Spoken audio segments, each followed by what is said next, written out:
की जय। कृष्ण कन्हैया लाल की जय। श्री बालकृष्ण लाल की जय। श्री डोंगरे जी महाराज की जय। श्री सुखदेव जी महाराज की जय। ओम विघ्नेश्वराय वरदाय सुरप्रियाय लंबोदराय सकलाय जगत्पिताय नागाननाय श्रुतियज्ञविभूषिताय गौरीसुताय गणनाथ नमो नमस्ते। श्री गणपते नमो नमः। श्री हनुमान जी महाराज की जय। हनुमंते नमो नमः। श्री रामचंद्र भगवान की जय। ओम श्री गायत्री मात की जय। ओम श्री सोमनाथ महाराज की जय। श्री महाकालेश्वर महाराज की जय। श्री भागवत भगवान जी महाराज की जय। ओम नमो भगवते वासुदेवाय। ओम नमः शिवाय। ओम नमः शिवाय। ओम नमः शिवाय। गणपति महाराज, हनुमान जी महाराज अपनी कथा सरस रीते सांभळे छे। प्रभु परमात्मा अपनी कथा सांभळीने स्मित हास्य साथे आपणे आशीर्वाद आपी रह्या छे। एवा भाव साथे आज 6 जुलाई छे। श्रावण सुद 12 है, बुधवार है। आजनी कथा આપણે ભગવાનને સમર્પિત કરીએ। કથા તરફ આગળ વધીએ। લાલાએ કહ્યું છે, લાલા ખૂબ સરસ મજાની લીલા આ રામકથા અત્યારે ચાલી રહી છે, એમાં વચ્ચે વચ્ચે કાનુડાને પણ મૂકી દીધો છે ડોંગરેજી મહારાજે। આ ગોપી છે ને એ બધાને કહેતી ફરે છે કે મેં લાલાને બાંધ્યો, મેં લાલાને બાંધ્યો। તમે ખૂબ જ ભક્તિ કરો પણ તમારી ભક્તિની જાહેરાત ના કરો। જગતને બતાવો કે હું સંસારમાં ફસાયેલો સાધારણ જીવ છું। બહારથી જગત સાથે પ્રેમ કરો, અંદરથી કૃષ્ણ કન્યા સાથે પ્રેમ કરો। અનેક વાર જીવ અંદરથી પૈસા સાથે પ્રેમ કરે છે, અનેક વાર કામ સુખ સાથે પ્રેમ કરે છે, પરંતુ બહારથી તે ભગવાન સાથે પ્રેમ કરે છે। પણ ખરેખર આપણે અંદરથી ભગવાનની સાથે પ્રેમ કરીએ। ગોપી બધાને કહેવા ગઈ એટલામાં બાલકૃષ્ણલાલ તેની દોરીમાંથી બહાર નીકળ્યા। સૂક્ષ્મ રૂપ બહાર આવ્યા છે। પછી તો લાલાએ ગોપીને અંગૂઠો બતાવ્યો કે લે પકડ, હું જાઉં છું। ગોપીને આશ્ચર્ય થયું કે લાલા તું કેવી રીતે છૂટી ગયો? લાલાએ કે હું છૂટી શું ગયો, તને બાંધતા જ ક્યાં આવ્યું? 2 છોકરાની માँ થઈ ગઈ પણ હજુ તને બાંધવાની અક્કલ નથી આવી। હું તું કહે તો હું તને શીખવાડું। ગોપીએ પૂછ્યું કે લાલા તને બાંધતા આવડે છે? લાલાએ કહ્યું કે હા, મારી માએ મને બધું જ શીખવાડ્યું છે। ગોપીને લાલાની સાથે રમવાની ઈચ્છા તો હતી જ। એણે લાલાને કહ્યું કે લાલા કેવી રીતે બાંધવાનું તે મને બતાવો। એક થાંભલા આગળ ગોપી ઊભી રહી। બાલકૃષ્ણલાલનો તેને સ્પર્શ થયો। મોટા મોટા યોગીઓ મનથી પરમાત્માને સ્પર્શ કરે છે। ગોપી તો ભાગ્યશાળી છે કે પ્રત્યક્ષ શ્રી કૃષ્ણનો તેને સ્પર્શ થાય છે। ગોપીના શરીરમાં રોમાંચ આવ્યો, ગોપીનાથી આનંદ થયો। એ લાલાના મુખારવિંદના દર્શનમાં તન્મય બની છે। લાલાની આંખો કેવી છે, લાલાના વાળ કેવા છે। જોતા જોતા લાલાએ 2 ગાંઠો એવી મક્કમ રીતે જોરદાર બાંધી। ગોપીને ખબર ન પડી। પછી કે ભાન થયું કરે ભાઈ લાલા તું તો બતાવતો હતો પણ ખરેખર તો તે મને બાંધી લીધી। હવે તો તું મને છોડ। લાલાએ કહ્યું મારી માએ મને બાંધતા શીખવાડ્યું છે, છોડવાનું શીખવાડ્યું જ નથી। કન્યો કોઈ દિવસ કોઈને છોડી શકે નહીં। કન્યો કોઈને જલ્દીથી પકડતો નથી, પણ એકવાર જો પકડી જાય, એકવાર જો પકડે તો તે એને છોડતો નથી। પરમાત્માને છોડતા આવડતું નથી, જીવને છોડતા આવડે। આ જીવ દુષ્ટ છે। જ્યાં સુધી સ્વાર્થ હોય ત્યાં સુધી સ્નેહ સંબંધ હોય, અને સ્વાર્થ ન રહે તો સંબંધ તોડે છે। અરે રસ્તામાં દેખાય તો જય શ્રી કૃષ્ણ તો કરતો નથી, પણ સામુય જોતો નથી। જીવ દુષ્ટ છે, અભિમાની છે। સ્વાર્થ ન રહે તો સંબંધ તોડે છે। કન્યો એકવાર જેને અપનાવે પછી ગમે તે થાય ને છોડે જ નહીં। ગોપીએ લાલાને સમજાવવા માંડ્યો, કન્યા મારા સાસુજી કથામાં ગયા છે, ઘરનું બધું જ કામ બાકી છે। સાસુજી ઘેર આવ્યા પછી મને શું કહેશે? મને ખીજા લાલાએ કહ્યું, સાસુજીને ઘેર આવીને તારી પૂજા બહુ સારી રીતે કરશે તો સમજી લેજે। તું એક ઘરને કહેવા ગઈ હતી ને કે મેં લાલાને બાંધો, મેં લાલાને બાંધો. ગોપીએ કહ્યું, લાલા મારી ભૂલ થઈ ગઈ, હવે કોઈ દિવસ એવું નહીં કરું. ગોપી શ્રી કૃષ્ણ લીલામાં પ્રેમ ભરેલો છે. રામજીની પ્રત્યેક લીલામાં મર્યાદા છે. જે ધર્મની મર્યાદામાં રહે છે એને જ પ્રભુમાં પ્રેમ જાગે છે. અને તેથી ભાગવતમાં મર્યાદા પુરુષોત્તમની કથા છે ને, 9મો સ્કંદ પહેલો લીધો અને પછી 10મા સ્કંદમાં પુરુષોત્તમ ભગવાનની કથા આવી. ધીરે ધીરે રામચંદ્રજી મોટા થયા. શ્રી રામ 16 વર્ષના થયા ત્યારે તેને ગુરુ વશિષ્ઠે યોગ વશિષ્ઠનો ઉપદેશ કર્યો છે. યોગ વશિષ્ઠ ગ્રંથ ઘણો અઘરો છે, પણ એનું પહેલું વૈરાગ્ય પ્રકરણ અતિ સુંદર છે. તે એકવાર નહીં 5-10 વખત વાંચો. સંસારનું કોઈ પણ સુખ જીવને મીઠું લાગે છે, તેથી જ તેનું મન બગડેલું રહે છે. વૈરાગ્યનો પ્રચાર થાય તો જગતના ઘણા ઝઘડાઓનો અંત આવી જાય. સાચું સુખ સંસારમાં નથી, પણ સાચું સુખ પરમાત્મા છે. પરમાત્મામાં જ રહેલું છે તે બરાબર સમજવું જોઈએ. અને જે સમજે છે ઝઘડો કરતા નથી. રામજીને રાજમહેલમાં વૈરાગ્ય જાગે છે. ગીતાજીમાં પહેલા અધ્યાયનું નામ છે અર્જુન વિષાદ યોગ. અર્જુનને વૈરાગ્ય નથી, વિષાદ છે. મારા ભાઈઓ સાથે હું યુદ્ધ કરવા તૈયાર થયો છું. ગીતાજીમાં પ્રભુએ અર્જુનને બ્રહ્મ જ્ઞાનનો ઉપદેશ કર્યો છે, પણ તેમ કર્યા પછી કહ્યું કે તું યુદ્ધ કર, નિષ્કામ ભાવે તારી ફરજ બજાવો. રામજીને રાજમહેલમાં વૈરાગ્ય જાગે છે. રાજમહેલમાં સર્વ પ્રકારનું સુખ છે, બધી જ અનુકૂળતા છે, પણ રામચંદ્રજી વિચાર કરે કે આ બધું સુખ ખોટું છે. ભૌતિક સુખ ભોગવતા મેં જીવન ગુમાવ્યું. સાચું સુખ આ રાજમહેલમાં ક્યાં છે? ધનમાં કેવી રીતે દુઃખ છે? સ્ત્રી શરીર, પુરુષ શરીર કેવું ખરાબ છે? યૌવનમાં કેટલા દોષ છે? રામચંદ્રજી એક અધ્યાયમાં બધાનું વર્ણન કરે છે. રામજીને એવી ખાતરી થઈ ગઈ કે સંસારનું બધું જ સુખ કાચું છે. ખોટું સુખ ભોગવતા મેં જીવન ગુમાવ્યું, મેં ભૂલ કરી. રામ ઉદાસ થઈને બેસી રહે છે ત્યારે વશિષ્ઠજીએ એને યોગ વશિષ્ઠનો ઉપદેશ કર્યો છે. રામચંદ્રજીને કહ્યું કે રાજમહેલ છોડીને તમે જંગલમાં જશો તો ત્યાં પણ ઝૂંપડીની તો જરૂર પડશે. તમે બધા કપડાં ફેંકી દો ને, છતાં પણ તમારે લંગોટીની તો જરૂર પડશે જ. પ્રારબ્ધ પ્રમાણે જ્ઞાની પુરુષો સુખ દુઃખ ભોગવે છે. જ્ઞાનમાં અને ભક્તિમાં કોઈ વસ્તુ વિઘ્ન કરતી નથી. તે વસ્તુમાં રહેલી મમતા વિઘ્ન કરે છે. યોગ્ય એ છે કે માનવી મમતા પરમાત્માના સ્વરૂપમાં રાખે, ભગવાનમાં મમતા રાખી વિવેકથી વ્યવહાર કરે. વશિષ્ઠજી રામચંદ્રજીને અનેક દ્રષ્ટાંતો આપીને સમજાવે છે કે તમારી ફરજ બજાવો, મમતા ભગવાનમાં રાખો. માનવમાં મમતા રાખીને દુઃખી થાય છે. કોઈ માનવને મારો સમજે છે તે દુઃખી થાય છે. ભગવાન મારા છે, હું પરમાત્માનો અંશ છું, હું પ્રભુના ચરણે જવાનો છું. આવી રીતે ભગવાનમાં મમતા રાખીને વિવેકથી ફરજ બજાવવાની છે. પ્રારબ્ધ ભોગવીને તેનો વિનાશ કરવાનો છે. પ્રારબ્ધ ભોગવતા સાવધાન રહેવાનું છે કે નવું પ્રારબ્ધ ઉત્પન્ન થાય. કોઈ પણ માનવ સાથે વેર કરવાથી નવું પ્રારબ્ધ ઉત્પન્ન થાય છે. કોઈ માનવ સાથે વધારે પ્રેમ કરવાથી પણ નવું પ્રારબ્ધ ઊભું થાય છે. જ્ઞાની મહાપુરુષો બહુ સાવધાન કરે છે, સાવધાન રહે છે કે જે પ્રારબ્ધ લઈને આવ્યો છે તે ભોગવીને હું પૂરું કરું, નવું પાપ ન થાય, નવું પ્રારબ્ધ ઉત્પન્ન ન થાય. મમતા પરમાત્માના સ્વરૂપમાં રાખીને ફરજ બજાવવાની છે. વશિષ્ઠજીએ રામચંદ્રજીને આત્મ સ્વરૂપનું વર્ણન કર્યું છે. તે શ્રવણ કરતાં રામજીને સમાધિ લાગી ગઈ. વશિષ્ઠજી એ સમાધિમાંથી જાગ્રત કરે છે અને કહે છે કે તમારો અવતાર કાર્ય કરો, રાક્ષસોનો વિનાશ કરવાનો છે. જગતના મિત્ર અને જગદીશ. એ જ સમયે વિશ્વામિત્ર ઋષિ પોતાના આશ્રમમાં યજ્ઞ કરતા હતા અને એ યજ્ઞમાં રાક્ષસો વિઘ્ન કરતા હતા. વિશ્વામિત્રે વિચાર કર્યો કે રામ લક્ષ્મણ પ્રગટ થયા છે, હું અયોધ્યામાં જઈશ, રામ લક્ષ્મણને હું લઈ આવીશ, મારા આશ્રમમાં રાખીને આખો દિવસ એના દર્શન કરીશ. યજ્ઞના રક્ષણનું એક સારું નિમિત્ત છે. વિશ્વામિત્રજી અયોધ્યામાં આવ્યા, સરયુ ગંગાને વંદન કરીને તેમાં સ્નાન કર્યું. તમે કોઈ પણ તીર્થમાં જાઓ ત્યાં તીર્થદેવને વંદન કરીને સ્નાન કરજો.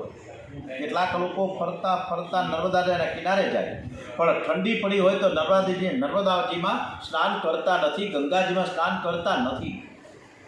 તીર્થમાં જઈને તીર્થદેવને વંદન ન કરે, સ્નાન ન કરે તો તેને પાપ લાગે છે. તીર્થમાં કોગળો કરે તેને બહુ પાપ લાગે છે. તીર્થમાં સાબુ લગાડીને સ્નાન કરવું નહીં. સાબુ લગાડવાથી પાપ લાગે છે. તીર્થ એ પાણી નથી. સરયુજીનો મહિમાનું વર્ણન કોણ કરી શકે? કોટી કલ્પ કાશી વસે, કોટી કલ્પ કાશી વસે, મથુરા કલ્પ હજાર. એક નિમિષ સરયુ વસે જો તો તુલઈ ન તુલસીદાસ. સિયાવર રામચંદ્ર ભગવાન કી જય. ભગવાન તમને જ્યારે અનુકૂળતા જ્યારે આપે ત્યારે જીવનમાં 1-2 વાર શ્રી અયોધ્યાજીમાં રહીને મહિનો 2 મહિના રહીને આવજો. અયોધ્યા અતિ દિવ્ય ભૂમિ છે. ત્યાં ઝઘડો જ નથી. આજે પણ અનુભવ થાય છે. અયોધ્યાના સંતો અતિ શાંત છે. વિરક્ત સાધુઓ ત્યાં બિરાજ્યા છે. સરયુજીનું નામ છે ને એ રામ ગંગા છે. ત્યાં ઘાટના નામ પણ દિવ્ય છે. સ્વર્ગ દ્વાર ઘાટ, રામ ઘાટ, ઋણ ગૌચર ઘાટ. કોઈ પણ માનવનું જાણતા અજાણતા કંઈ કરવાનું રહી ગયું હોય, કોઈનું ઋણ રહી ગયું હોય તો તે ઋણ ગોચર ઘાટમાં સ્નાન કરે. ત્યાં સીતારામજી બિરાજેલા છે, એમના દર્શન કરે. એકાદ ગરીબ બ્રાહ્મણને જવાડે અને હાથ જોડે તો તે ઋણમાંથી જીવ મુક્ત થઈ જાય છે. અયોધ્યાજીમાં એક ઘાટમાં સ્નાન કરવાનો એક મહિમા છે. કોઈ વખત તમે અયોધ્યાજીમાં જાઓ તો યાદ કરીને રામઘાટમાં સ્નાન કરજો. રામઘાટ આજે અયોધ્યાથી 3-4 મીલ દૂર છે. અત્યારે ત્યાં ઘાટ નથી, રહેતી છે. સરયુજી ત્યાં બિરાજ્યા છે. ત્યાં પહેલાં ઘાટ હતો. શ્રી સીતાજી ત્યાં સ્નાન કરતા હતા. રામઘાટ એવી દિવ્ય ભૂમિ છે કે સરયુજીમાં સ્નાન કરી રેતીમાં તમે બેસો તો એ ભૂમિ છે ને હૃદયને પીગળાવે છે. એ ભૂમિની અસર મન ઉપર બહુ અસર થાય છે. મનમાં સાત્વિક ભાવ જાગે છે. ગમે તેવો નાસ્તિક કોઈ પણ રામઘાટમાં સ્નાન કરી સરયુજીના કિનારે રેતીમાં બેસે તો તેનું હૃદય પીગળે છે. ત્યાં પરમાત્માનો નિવાસ હોય તેવું લાગે છે. બેસીને ધ્યાન કરે, જપ કરે તો તન્મયતા થાય, એને આનંદ આવે છે. એવું લાગે છે કે શ્રી સીતારામજી અહીંયા જ બિરાજમાન છે. વિશ્વામિત્રજી સરયુ નદીમાં સ્નાન કરી દશરથ રાજાના દરબારમાં આવ્યા છે. દશરથ મહારાજને ખબર પડી તે ઉઠીને ઊભા થયા. ઋષિનું સ્વાગત થયું છે. આપે બહુ કૃપા કરી. આજે આપના દર્શનનો બહુ આનંદ થયો છે. એ તો મારા દાદા રઘુરાજાએ બહુ પુણ્ય કર્યું છે કે જેથી તમારા જેવા સંતો કૃપા કરીને દર્શન આપે છે. તમારી હું શું સેવા કરી શકું? વિશ્વામિત્રજીએ કહ્યું કે તમારા જેવા સંતો, વિશ્વામિત્રજીએ કહ્યું કે રાજન, મારા યજ્ઞમાં રાક્ષસો બહુ વિઘ્ન કરે છે.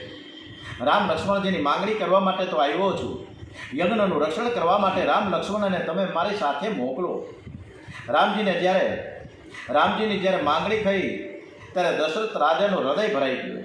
પણ રાજા ધીરજ રાખીને હાથ જોડીને બોલ્યા છે કે ગુરુજી, આપે યોગ્ય માંગણી ન કરી. આ વૃદ્ધાવસ્થામાં આપ સૌના આશીર્વાદથી મારા 4 બાળકો થયા. આ 4 બાળકો મને વહાલા લાગે છે, પણ ગુરુજી આપને હું શું કહું કે મારો રામ મને પ્રાણ કરતાં પ્યારો લાગે છે. મારા રામને તમે આંખથી દૂર ન કરો. હું તમને ખરું કહું છું, કદાચ જળ વિના માછલું જીવશે, પણ રામ વિના આ દશરથ નહીં જીવે. મારા રામને જોતાં મને આંખથી તૃપ્તિ થતી જ નથી. 5-10 મિનિટ પણ આંખથી દૂર થાય તો મને અકળામણ થાય. ગુરુજી, રામ મારો દીકરો છે, તેથી મને વહાલો લાગે છે એવું નથી. શત્રુઓને પણ તે વહાલો લાગે છે. મારા રામમાં બધા જ સદગુણો ભેગા થયા છે. એ 3 માતાઓની સેવા કરે છે. નાના ભાઈઓની બહુ જ કાળજી લે છે. મારો રામ જીતેન્દ્રિય છે. તે આંખ ઊંચી કરીને કોઈ સ્ત્રીની સામે જોતો પણ નથી. બહુ ભોળો છે, સરળ છે. રામ જેવો દીકરો થયો નથી ને થશે પણ નહીં. ગુરુજી, હું બધું આપી શકું, પણ મારા રામને હું આપી ન શકું. મારું જીવન રામને આધીન છે.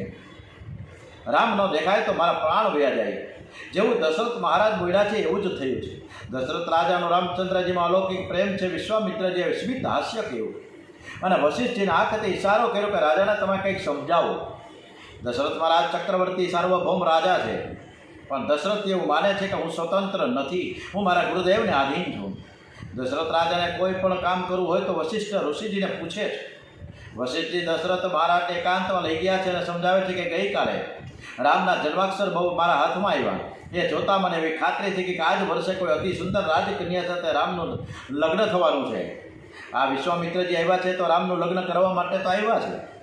દશરથ મહારાજ ખુશ થયા. ગુરુજી, મારા રામનું લગ્ન કરવા માટે આવ્યા હોય તો આવતીકાલે નહીં, હું તો આજે જ. રામને મોકલવા તૈયાર છું. મારો રામ હવે મોટો થઈ ગયો છે. ગુરુજી, મારી આ વૃદ્ધાવસ્થા છે, મારા રામના લગ્નના દર્શન કરવા છે. વશિષ્ઠજીએ કોઈ તમે દિવસમાં 3 વાર શંકર ભગવાનની પૂજા કરો છો. ભગવાન શંકર બધું જ મંગલમય કરશે. દશરથ મહારાજે રામ લક્ષ્મણને સભામાં બોલાવ્યા. રામ લક્ષ્મણ પિતાજીના ચરણમાં વંદન કરીને હાથ જોડીને ઊભા છે. શ્રી રામ વિનયની મૂર્તિ છે. પુત્ર પિતાને વિનયથી વંદન કરે, એમની આજ્ઞા માને તો કોઈ દિવસ પિતાનું હૃદય પીગળે અને પીગળેલા હૈયામાંથી આશીર્વાદ નીકળે. આશીર્વાદ રોજ રોજ મળતા નથી, એકાદ દિવસ જ મળે છે. રામચંદ્રજી હાથ જોડીને ઊભા છે. પિતાજી, મને આજ્ઞા આપો, હું તમારી શું સેવા કરું? ત્યારે દશરથ રાજાએ કહ્યું કે આ ગુરુજીના યજ્ઞનું રક્ષણ કરવા માટે તમારે એમની સાથે જવાનું છે. રામચંદ્રજી કહે, હા પિતાજી, અમે જઈશું, તમે જે કહેશો તે અમે કરીશું. રામ લક્ષ્મણ કૌશલ્યામાને વંદન કરવા માટે આવ્યા છે. રામજી બહુ ઓછું બોલે છે. લક્ષ્મણજીએ બધી જ કથા સંભળાવીને કહ્યું કે માં, અમે તમારા આશીર્વાદ લેવા માટે આવ્યા છીએ. કૌશલ્યામાએ વિચાર કર્યો કે મારા રામ યૌવનમાં પ્રવેશ કરે છે, અત્યારે જ એને સત્સંગની બહુ જ જરૂર છે. બાલ્યાવસ્થામાં સત્સંગ ન થાય તો વાંધો નહીં, પણ માતા પિતાનો છત્ર માથે છે. માતા પિતાને સમજાવીને પાપ કરતા અટકાવે છે. વૃદ્ધાવસ્થામાં શરીર દુર્બળ થાય કે ડોસાને ડહાપણ આવે છે. વૃદ્ધાવસ્થામાં માનવ સાદું સાત્વિક અને જીવન ગાળે છે. આ યૌવન કાળ એવો ખરાબ કાળ છે કે જેના એમાં જીવ છે ની ભાન ભૂલી જાય છે. જુવાનીમાં સત્સંગની જરૂર છે. જુવાનીમાં જીતેન્દ્રિય તપસ્વી સંતોનો જે સત્સંગ કરે છે તેનું જીવન બહુ પવિત્રતાથી પસાર થાય છે. વિશ્વામિત્રજી તપસ્વી છે, જીતેન્દ્રિય છે. રામને તેનો સત્સંગ થાય એ સારું છે. કૌશલ્યાજીએ કહ્યું કે તમારા પિતાની જે આજ્ઞા હોય તે જ મારી આજ્ઞા છે. પિતાજી રાજી થાય એવું તમે કરો. કૌશલ્યાજી વિશ્વામિત્રજીને વંદન કરે છે અને કહે છે કે ગુરુજી, મારા રામ અને લક્ષ્મણ તમે લઈ જાઓ છો. મારો લક્ષ્મણ નાનો છે, મારો રામ બહુ સરવાળ છે. એને ભૂખ લાગે તો કોઈ દિવસ માને કહેતો પણ નથી કે મને ભૂખ લાગી છે. રામ લક્ષ્મણ રોજ સવારમાં કૌશલ્યામાને વંદન કરવા આવે ત્યારે કૌશલ્યામાં રામ લક્ષ્મણને માખણ અને મિશ્રી આરોગાવે છે. કોઈ દિવસ એવું પણ થાય કે કૌશલ્યાજી લક્ષ્મી નારાયણની સેવામાં એવા તન્મય બને કે રામને માખણ અને મિશ્રી આપવાનું ભૂલી જાય છે. રામ વંદન કરે, 10 મિનિટ બેસે, માં માખણ આપે તો લે અને ન આપે તો ઉઠી જાય. કૌશલ્યાજીએ સાયંકાળમાં યાદ આવે કે આ કટોરામાં માખણ તો રહી ગયું, મારો રામ આવ્યો બોલ્યો નહીં, મારો રામ ભૂખ્યો રહે, એ બહુ સરવાળ છે. કૌશલ્યાજી વિશ્વામિત્રજીને કહે છે કે મારા રામ જેવો દીકરો થયો નથી. ગુરુજી, રામ માગશે નહીં, પણ તમે યાદ કરીને રામને અને લક્ષ્મણને માખણ અને મિશ્રી ખવડાવજો. એમને માખણ અને મિશ્રી આરોગવાની ટેવ છે.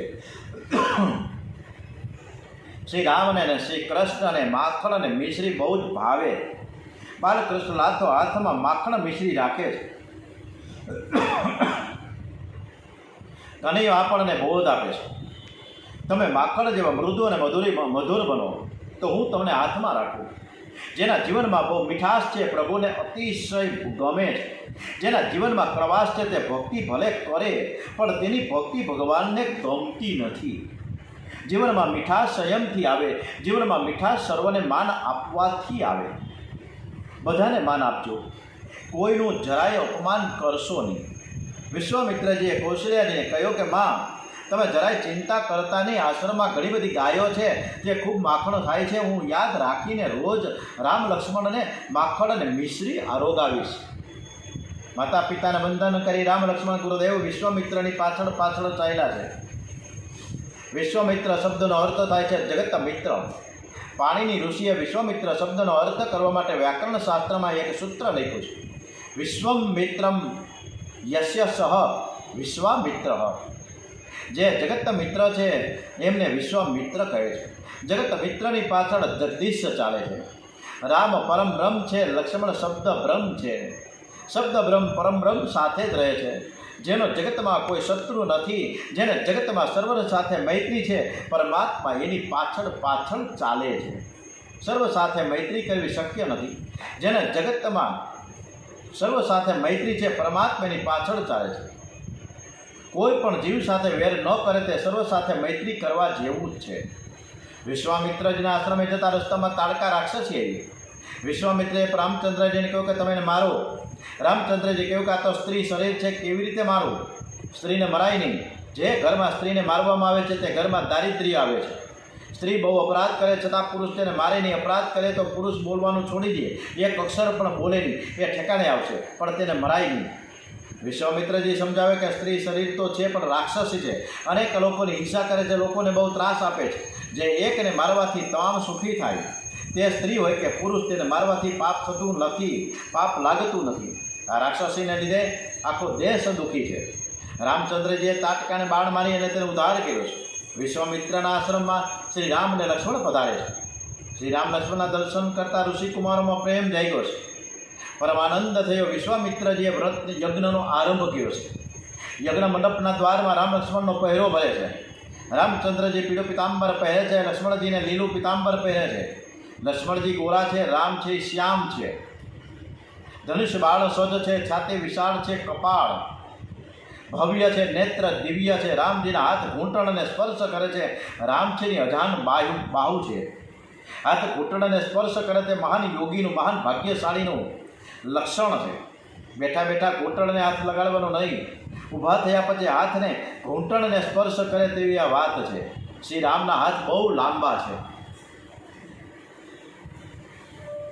એક વૈષ્ણવે રામચંદ્રને એને પૂછ્યું કે મહારાજ, તમારા હાથ બહુ લાંબા છે, આટલા બધા લાંબા હાથ રાખ્યા શું કામ? ત્યારે રામચંદ્રજી કહ્યું કે મારા ભક્તો દર્શન કરવા આવે તેને મળવાની મને બહુ જ ઈચ્છા થાય. આ જીવ મારો છે, મારો કોઈ જીવ ભક્ત છે આવે અને એકદમ જાડો હોય તો બરાબર બાથવાનીને મળતા ફાવે, એથી હાથ લાંબા રાખ્યા છે. રામજી તો બહુ સરળ છે, વાનરોને મળ્યા છે, ઈંછોને પણ મળ્યા. રામજી પ્રેમથી વાનરોની સાથે વાતો કરે છે. આ વાનરો રામજીને શું મદદ કરવાના હતા? એ પશુ છે, છતાં રામજી તો બધાને મળવા તૈયાર છે. પણ આ માનવ અભાગ્યો છે, એને ઈચ્છા થતી નથી કે મારે રામજીના દર્શન કરવા છે, રામજીને મળવું છે. જ્યારે તમે માનવને મળો છો ને, અને ત્યારે તમને સુખ થાય છે, અને તમે પરમાત્માને મળશો ને ત્યારે કેવો આનંદ મળશે. તમે ઈચ્છા તો રાખો કે મારે ભગવાનને મળવું છે. વિશ્વામિત્રજી યજ્ઞ કરે છે, આહુતિ યજ્ઞમાં આપે, પણ તેમની દ્રષ્ટિ રામ લક્ષ્મણમાં સ્થિર છે. તમે કોઈ પણ સારું કામ કરો ત્યારે તમને ભગવાન દેખાય, ભગવાનની યાદ આવે છે તો માનજો કે તે સફળ થયું. સત્કર્મ કરતી વખતે ભગવાનના દર્શન કરવાના છે. એનો અર્થ એ કે હું આ કરતો નથી, મારા ભગવાન કરે છે. ભગવાન ભૂલાય તો સત્કર્મ કર્યા પછી લોકોના વખાણ સાંભળીને અભિમાન વધે છે. ધનુષ બાણ સજ્જ કરીને પ્રભુ ઊભા છે. મારીચ સુબાહુ રાક્ષસો યજ્ઞમાં વિઘ્ન કરવા માટે આવ્યા છે. મારીચને રામજીના દર્શન થયા કે મારીચનો સ્વભાવ સુધરો, એનું હૃદય પીગળ્યું. મારીચ વિચાર કરવા લાગ્યો કે બ્રાહ્મણોને કોઈ સ્વાર્થ નથી, દેશ સુખી થાય, સમાજનું કલ્યાણ થાય, માટે બ્રાહ્મણો યજ્ઞ કરે છે. યજ્ઞમાં મારે સેવા કરવી છે. મારીચ રાક્ષસ હતો, છતાં એકવાર રામજીના દર્શન કર્યા પછી તેનો સ્વભાવ સુધરો છે. કેટલાક લોકો તો રોજ મંદિરમાં દર્શન કરવા જાય છે, પણ એનો સ્વભાવ જરાય પણ સુધરતો નથી. બહુ પ્રેમથી ભગવાનના દર્શન કરવામાં ભગવાનના સદગુણ આવે છે.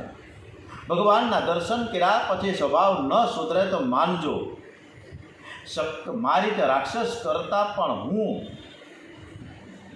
અધમ રાક્ષસ છું. મારી તે રાક્ષસ યજ્ઞમાં વિઘ્ન કરવા માટે આવ્યો હતો, છતાં તેને એવી ઈચ્છા થઈ કે યજ્ઞમાં હું સેવા કરું. યજ્ઞ મંડપને દ્વાર છોડી મારી બીજા દ્વારે ગયો, ત્યાં પણ રામ લક્ષ્મણનો પહેરો હતો. ચારે દરવાજામાં રામ લક્ષ્મણ દેખાય છે. મારીચને આશ્ચર્ય થયું, આ બાળકો બહુ સુંદર દેખાય છે, આવા કોઈ નહીં હોય. આવા બાળકોને જોતાં મને પ્રેમ જાગે છે. યુદ્ધ કરવાની ઈચ્છા કેમ થતી નથી? આ બાળકમાં મને ખૂબ જ પ્રેમ થયો છે. મને તો એમ થાય છે કે બાળકોને હું સિંહાસનમાં બેસાડીને આરતી ઉતારું. રામ દર્શન કરતાં મારીચમાં એવો પ્રેમ જાગે છે. 6 દિવસ ને 6 રાત્રિ રામ લક્ષ્મણે જાગરણ કર્યું છે. વિશ્વામિત્રજીના યજ્ઞનું રક્ષણ કર્યું, પણ પરિપૂર્ણ થયો છે. યજ્ઞ પરિપૂર્ણ થયો. વિશ્વામિત્રને આનંદ થયો છે. વિશ્વામિત્રજીના યજ્ઞનું રક્ષણ કર્યું, યજ્ઞ પરિપૂર્ણ થયો. વિશ્વામિત્રને આનંદ થઈ ગયો. રામ લક્ષ્મણને આશીર્વાદ આપ્યા. રામ લક્ષ્મણ વિશ્વામિત્રજીના આશ્રમમાં બિરાજતા હતા. એ જ સમયે જનકપુરીથી કુમકુમ પત્રિકા આવી. સીતાજીનો સ્વયંવર છે, વિશ્વામિત્રજીને આમંત્રણ છે. અને આવતીકાલે આપણે સીતા સ્વયંવરમાં જઈ રહ્યા છીએ. ત્યાં સુધી આપણે આ કથાને વિરામ આપીએ. ઓમ શ્રી કૃષ્ણ કનૈયા લાલ કી જય. ओम श्री बालकृष्ण लाल की जय। ओम श्री डोंगरे जी महाराज की जय। ओम श्री सोमनाथ महादेव की जय। ओम श्री भारत माता की जय। वंदे मातरम। श्री सत्य सनातन हिंदू धर्म की जय। ओम नमः पार्वती पते। हर हर महादेव हर।